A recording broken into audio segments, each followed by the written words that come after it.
Bentornati in questo nuovo video e bentornati sul mio canale. Ricordatevi di iscrivetevi al canale, mettete un bel like, per voi è gratuito e a me aiutate a salire nelle classifiche di YouTube e a farmi conoscere a un pochino più di gente, il che non è male per poter poi offrire ai 10.000 iscritti dei contenuti anche diversi. Allora, questo di oggi è un video breve, non molto lungo, in cui vi insegno come farvi una posata da campo, una posata veloce e molto pratica. Ne vedo fare spesso nei video di tutti i vari tipi. Questa è quella che ho imparato io quando ero nell'esercito e che ho continuato a utilizzare. Si può fare, dipende dalla pietanza che utilizzate, potete usare un ramo o un po' più grosso di diametro o un po' più piccolo.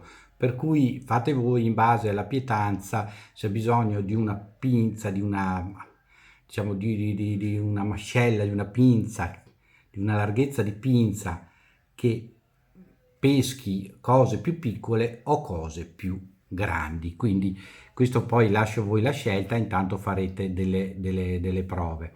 Questo vuole essere uno dei primi video per capire, il prossimo video vi parlerò di come scegliere un coltello, per capire anche che tipo di utilizzo volete fare di coltelli e come vi trovate, insomma, a secondo del tipo di coltello che utilizzate, che comprate, eccetera.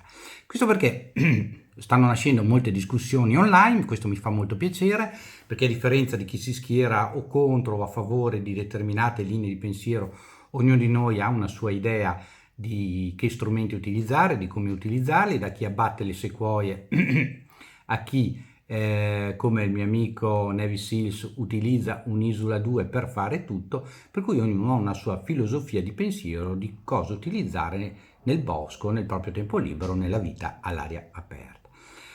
Oggi questo tipo di strumento che andremo a costruire lo faremo con un ESE JG3 ideato da Gibson, il quale Gibson gira con coltello come l'ESE GG3 che adesso vedrete, un piccolo utility knife e una piccola accetta, e lui con questo fa tutto. Ecco che questa è un'ulteriore diversa filosofia di come affrontare la vita all'aria aperta, il campo, in campagna, in montagna, nel bosco, eccetera.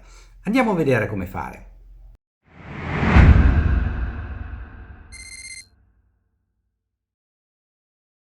Allora, innanzitutto cercate e utilizzate un ramo secco, un rametto secco, perché con un ramo fresco ovviamente, e decortecciatelo, un ramo fresco ovviamente è più semplice da lavorare, si fa prima con qualsiasi tipo di coltello si ha, però quando noi mangiamo potrebbe lasciare della linfa che nella migliore delle ipotesi dà un cattivo sapore. Nella peggiore delle ipotesi, secondo della latitudine in cui vi trovate, potrebbe essere anche una linfa tossica, per cui utilizzate un pezzo di legno, un ramo, un rametto secco.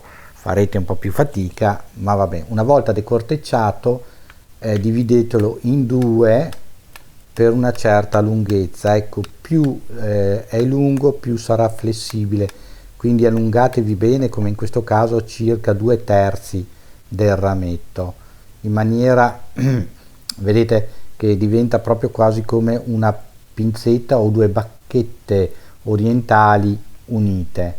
Adesso qua io lo divido ancora un filino di più, vado giù ancora un po' per raggiungere una maggior flessibilità, perché ovviamente il legnetto secco è meno flessibile di un legnetto fresco o magari meno stagionato di questo.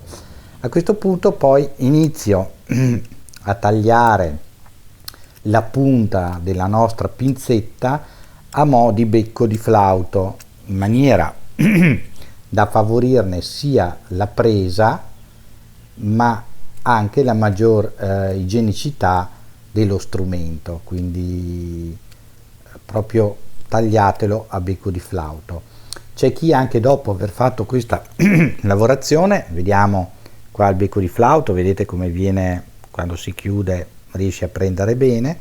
Chi fatta questa lavorazione e lo anche arrostisce sul fuoco, lo annerisce, lo cuoce in maniera da indurire ancora un po' di più la punta della nostra pinzetta, della nostra posata da campo, ma anche per tra virgolette sterilizzarla, comunque in qualche maniera disinfettarla.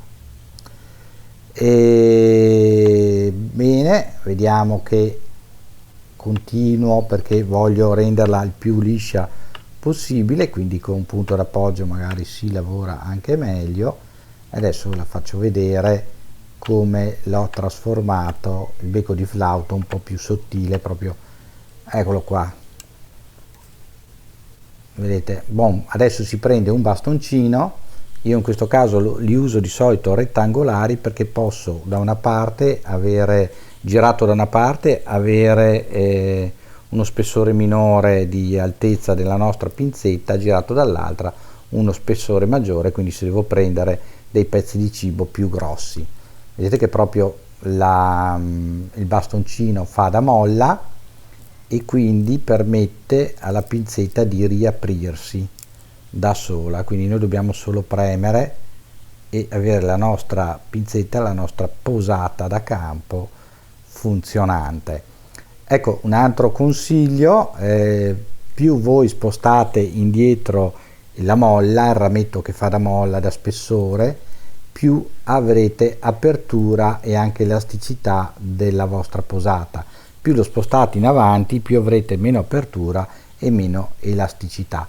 Quindi vedete di regolarvi a seconda appunto del tipo di cibo che dovrete raccogliere dal piatto o dalla gavetta e quindi anche dalle dimensioni. Lo stesso vale per il becco di flauto. Io in questo caso ho fatto una misura intermedia che va bene per prendere pezzi medio grossi, ma per esempio se avete del riso o della pasta, magari tenere la pinzetta un po' più larga, quindi usare un ramo con diametro maggiore, vi aiuta a raccogliere più riso e più pasta.